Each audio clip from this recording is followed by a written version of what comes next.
In this episode, I'm going to be talking about the male menopause or andropause. This often overlooked phenomenon affects many men. It's essentially down to the fall in testosterone levels as we hit midlife and beyond. We're going to look into what some of the symptoms are, understand what's actually going on in your body with hormones and physiologically, and some of the psychological and emotional effects.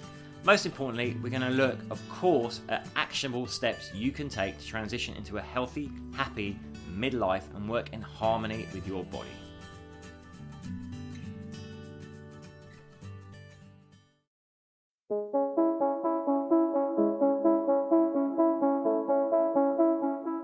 Hi, I'm James Davis. And I'm Claire Davis. We're the Midlife Mentors, here to lift the lid on how to achieve health and happiness. The balanced, no-nonsense way.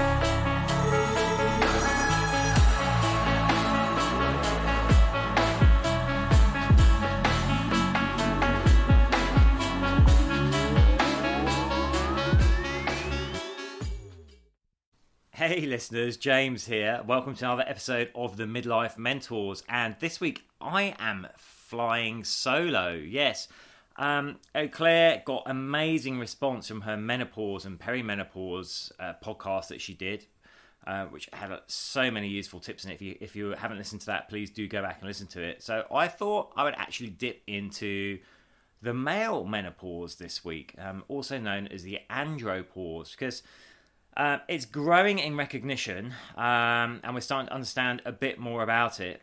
It's quite different from the female menopause, but essentially men are going through a number of hormonal and physiological changes at midlife, which affect body composition, emotional mood, mental mood. So I thought it'd be really useful to dip into the male menopause and take a look at what's going on. So in this podcast, I'm going to cover that, what the andropause is, the differences between the male and the female menopause, some of the symptoms you might be experiencing, understanding what's going on with your body and mind. So like taking a look under the bonnet, as it were, having a look at the engine, seeing what is going on there, and learning how to work with what's occurring in your body, work with those hormonal changes, work with those physiological changes for better mental and physical and emotional health.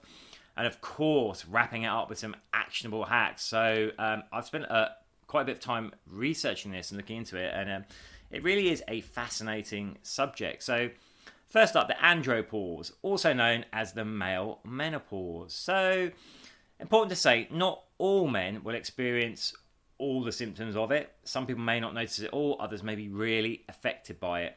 Essentially, it's going to depend on, to a large extent, your testosterone levels. And basically, all men will experience the effects of falling testosterone as they age. For about the age of 30, our testosterone levels are falling around 1% per year.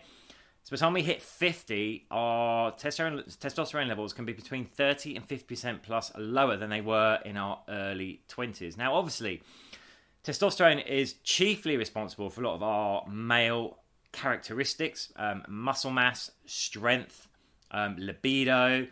And so this fall in testosterone leads to a number of physical, mental, and emotional changes for many men out there. But the good news is, that's the bad news, that's what's going on, is that there are things we can do to work with this change that's going on. So what is the difference between the male and the female menopause? And I appreciate it. I'm hoping we have got female listeners on here as well. I think it's really helpful to understand for all of us what is going on with the other gender. You know, we can bring it in our relationships, even like friendship relationships, just understand what people are going through. So essentially for females, their main sex hormone is estrogen, which plays a large role in their reproductive cycle, their monthly cycle. And that starts to rise quite rapidly from the age of around 20, peaking up. So they're hitting their late 30s and it starts to fall off. Now, women also have testosterone. But the interesting thing is their testosterone production for women completely ceases post-menopause. So it completely ceases. For men, we have estrogen as well. It's kind of there to balance out testosterone. Obviously, our primary sex hormone is testosterone, which from our late teenage years goes through the roof and then steadily declines down as we've discussed. So menopause versus andropause. Here's some things that both sexes might have in common in terms of the symptoms: mood swings, depression, headaches, night sweats, insomnia, weight gain, bone loss. For women in the menopause, it's often like forgetfulness, hot flushes, nausea, heart palpitations, irregular periods, joint aches and pains. For men, there can be like a fall in motivation and confidence, a lack of focus, low energy, muscle loss, mild to moderate erectile dysfunction. And I read a fascinating thing on this the other day. So, guys, I'm going to share one tip with you right here, right now. The one thing you can do in midlife to keep your erectile function strong is to improve your VO2 max. There's a fascinating study they did with men between 40 and 75. They basically got to see how active they were by taking them to do a VO2 max test, which basically measures your cardiovascular capacity. And the results were staggering. And they found that something like nearly 96% of the men that were sedentary, that had low VO2 max, that basically essentially weren't fit, suffered from erectile dysfunction. At the other end of the spectrum, those who were very active, who had a high VO2 max, considered fit, only 9% of them suffered from a mild form of erectile dysfunction. So that's like 10 times increase just by getting yourself fit. And if we think about that, of course, it stands to reason. It's about the cardiovascular function. It's about keeping the blood pumping around the body and going to all of our extremities. So, of course, that is going to play a role. So, men, the symptoms. Common symptoms for men for the male menopause, also known as the andropause, are loss of muscle mass and so strength. We are basically, from our early 30s onwards, naturally losing our muscle mass thanks to that decline in testosterone. We also, like the ladies, but not as severe as them, suffer from decreased bone density, meaning our bones become more brittle. As we lose that muscle mass, of course, our metabolism is slowing down. It means we're burning less calories. So that's why we'll start to put on weight. Those hormonal changes also, the way they interact with the insulin means we're prone to put on increased body fat, particularly around the abdominal area. If you throw stress in there as well with cortisol, that's going to be increased. You're factually like turbocharging the weight gain around the abdominal area. You can suffer decreased energy levels, loss of libido, depression and or anxiety, nocturia, which is a very fancy way of saying that you need to get up quite often to go for a wee in the night.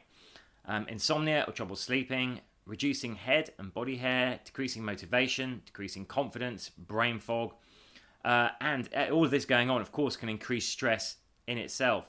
Now, that's not an exhaustive list, and not everyone is going to suffer from all of them, but they are common.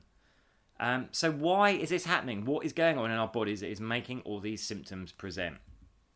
Well, most of these are a direct or indirect result of the falling levels of testosterone, because it plays such a role, not just in our sexual health and our muscles, but in so many areas of the bodies and brain. It's responsible for skin, hair growth, collagen growth, bone mass density, improved mood, confidence, memory function. There are lots of studies linking low testosterone levels with depression and anxiety.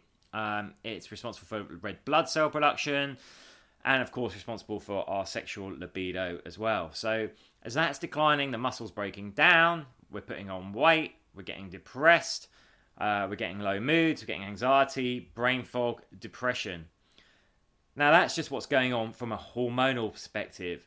But actually, if you can imagine that you can feel all that happening and not knowing, or perhaps like understanding it is the male menopause, what's going on, then of course there's going to be a multiplier effect just from feeling psychologically impacted by these changes going on. If your libido plunges, if your energy levels are low, it can be very, very challenging.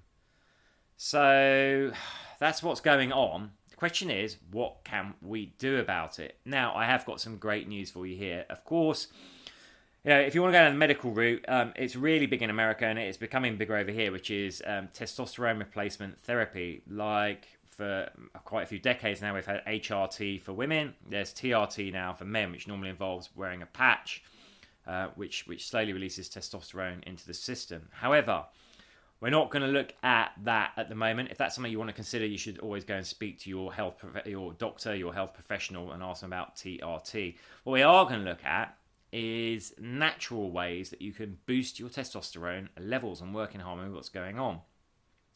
So testosterone is made from a hormone called DHEA, which in turn is made from a hormone progesterone. Now, why do I mention this? Just because progesterone is known as the mother hormone, and where it gets interesting is progesterone is responsible for producing our DHEA, which then makes our sex hormones. This is for males and females, but it's also responsible for females for progesterone and cortisol. So, of course, if we're stressed, and when we're stressed, we increase our cortisol production, then there's less available for progesterone, and of course, less available for the DHEA and then testosterone and estrogen. So this is the impact stress can have on its own. One of the biggest takeaways I'd like you to take here is, like, if you can lower your stress levels, that alone is going to help with the hormonal balance. What it also means is we need to train smarter, not harder. We want to preserve that muscle mass, and there is actually ways we can train to not only preserve that muscle mass, but trigger a hormonal change as well to keep boosting those T levels, those testosterone levels, back up. So let's look at it. A mistake we see clients making all the time is that they're hitting their 40s, their 50s, they're not liking the way their body is feeling, it's looking, so they go back to what they were doing in their 20s and 30s, but they double down on it. They're going harder, they're going longer. No. This is categorically not what we want to do. We've got a different hormonal cocktail going on in our bodies in midlife, so we need to work in harmony with that, not the cocktail we had in our 20s. Now, in your 20s, it's great. You can go out, you can eat burgers and fries, drink lots of beer, hit the gym twice a week, not seriously, and still stay lean and still put on muscle mass. That is not going to work at midlife. What we need to do is train for shorter periods in specific ways and factor in much more recovery time so our bodies can recover. So we want to include resistance training for sure. So resistance training can be body weight. I'd say for the guys out there, listen, you can do body weight and you can get great results doing that. But if you want to trigger a hormonal response, what we want to do is actually start lifting weights. And we want to focus on compound movements and going heavy with them. So compound movements are basically what we call multi-joint or multi-body part movements. So things like the squat, the bench press, the overhead press, the bent over row. Those kind of moves are recruiting lots of muscle groups, lots of joints.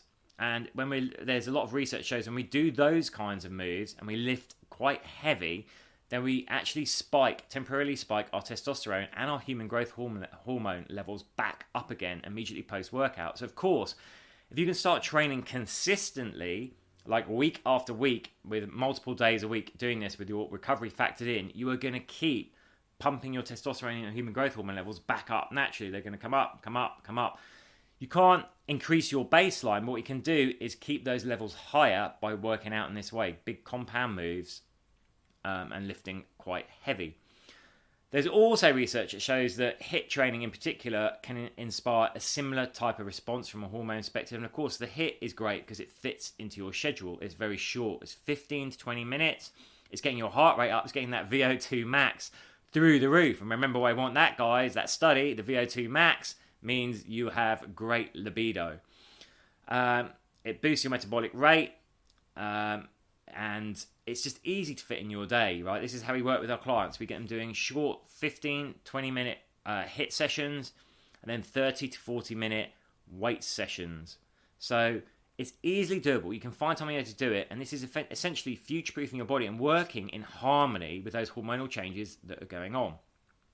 Now, some of the other things that I can tell you to do might surprise you. So what we want to do, we're focusing there on kind of the output, what we can do from an exercise perspective. But of course, what we put into our bodies can also have an effect. And this is where it gets quite interesting. There's a whole load of research out there that shows sugar is really bad for us in all kinds of ways. It does muck up our hormonal responses. It creates inflammation in the body. Of course, it's very calorific. It messes up our insulin levels. It causes us to put on and hold on to body fats. We want to minimize sugar in our diet. And actually doing that will help you reduce your stress levels as well, because high sugar has been linked with high stress. A study for menopausal women found that when they reduced their sugar levels, their anxiety fell, and they just felt more relaxed and less stressed. So we want to minimize the sugar. We want to focus on whole foods, minimize processed foods, and then I'm going to give you some jargon to this. We want to minimize some phytoestrogens and endocrine disruptors. So these are foods which can actually mimic hormones in the body, and there's quite a lot of foods out there which actually mimic the estrogen. The best example being soy. Now the research on this is a bit mixed, but for sure, I think for guys, you don't want to be eating too much soy-based product because it does have a lot of estrogen in it. The other thing, endocrine disruptors are stuff that comes in our packaging. So a lot of the plastics and stuff we use actually disturb our hormonal balance, as does pollution in the air. So those are some clear things you can do. Move to a whole food diet, lots of fresh fibrous vegetables, lots of lean protein, minimize the processed food, cut down on phytoestrogens, minimize the sugar. What we also want to do is make sure we're getting enough sleep. This is important for our recovery. Work on techniques to lower those stress levels. Make sure we're getting enough vitamin D. So if you're listening to this in the Northern Hemisphere, right now we're coming into summer, so good news all around. But in those dark winter months, when you feel depressed, vitamin D plays a role in the immune system. So we've seen some of the COVID research. They're still looking into it, but high vitamin D dosages seem to improve immunity against COVID. What's known for sure is high vitamin D does in general boost the immune system. Low vitamin D is linked with depression and anxiety, and vitamin D also plays a role in the body in synthesizing testosterone. So, of course, if we're deficient in vitamin D, we're not going to be able to synthesize testosterone as effectively as well. So we want to get that in. And then I'd say work on building a positive mindset. And this is something Claire and I bang on all the time, is building that positive mindset, the mental reps. So, get out there, have fun in your life, but make sure you're doing things like, a gratitude journal, looking at things in a positive light. It's all too easy to be dragged into like a cycle of negativity. You've got enough going on with your body that you want to try and flick that round and build that positive flywheel going the other way. So, guys, that's what's going on for you. I've got some actionable hacks for you right now. 8 actionable hacks that you can put into practice straight away to help you cope with the male menopause, andropause, if you are suffering from any of the symptoms, or even offset it and lessen the symptoms if you haven't got there yet. First up, start moving your body regularly. And you must resistance train. Listen, going back to that falling testosterone, we are losing our muscle mass, we're losing our bone density. We do not want to get to our 80s and be frail and have brittle bones and be falling over and, breaking our hip or our leg and be laid up and get worse and worse and worse. We can be strong and healthy well into old age. Keeping that muscle mass up is also going to help you keep the body fat down, because not only are you burning calories while you're doing the exercise, muscle is metabolically active, it burns calories at rest. So let's get out there and resistance train. And remember, if you want that hormonal response, compound moves, heavy weights. Point 2, transition to a diet that is high in whole foods. Make sure you're getting enough lean proteins, healthy fats, and simple natural carbs. So lots of vegetables, particularly leafy greens, lots of fibre to help your gut biomes, and just cut out all those processed foods and sugars. It's not doing you any favours. Hack 3, get your stress under control to get your cortisol under control. Remember, cortisol comes from the same mother hormone as your testosterone. So if your stress is high and your progesterone is going to make your cortisol, it means your testosterone is suffering, and we do not want that. So start learning stress management techniques. Hack 4, boost your vitamin D for all the reasons we just talked about, boosting your overall immunity, boosting your mood, and boosting your testosterone production. Hack 5, get plenty of good quality sleep. We've already seen that poor sleep can be something that occurs with andropause. So we want to make sure we are getting a good night's sleep, again, to offset those effects. I'm going to say 6, this is about supplementation. Pay attention to your micronutrients. And in particular, there's lots of things you can do, but I would say vitamins A, C, E, and zinc all play key roles in testosterone production. So if you're not eating a rainbow of fresh food on your plate, particularly vegetables, then you might want to look in supplementation for A, C, E, and zinc, just again to help with that testosterone production in the body. Hack 7, work on your mindset to build a positive outlook. It's about being present in your life, being grateful, and having more fun. At midlife, we can take everything so seriously. Listen, let's get out there and have some fun with it. Last hack 8. Work with someone that understands your path and you know can help you. So find a mentor or coach that can help you through this, that can design your workout program, that can help you with your food choices, that can help you with your stress management, that can advise you on this supplementation so that you can come through this phase of your life like healthy, happy, strong, energized, vital. Listen, I hope you enjoyed that. I found this fascinating. If you're listening to this before Thursday, June the 3rd, then you're in luck, because on that day I'll be doing a live workshop on this, 12:30 p.m. UK time. I'll put the sign up link in the show notes. So I'll run through all this again, but with visuals, and you'll have a chance for a live Q&A at the end. And I would love to see you on there. Guys, we need to start talking about this more. We need to support each other. And yeah, just know that whatever you're going through now, like, you can make it better. So just start taking the smallest steps today. Okay, wishing you all an amazing rest of the week. Any questions, drop me an email, james@themidlifementors.com. Sending you all a big love.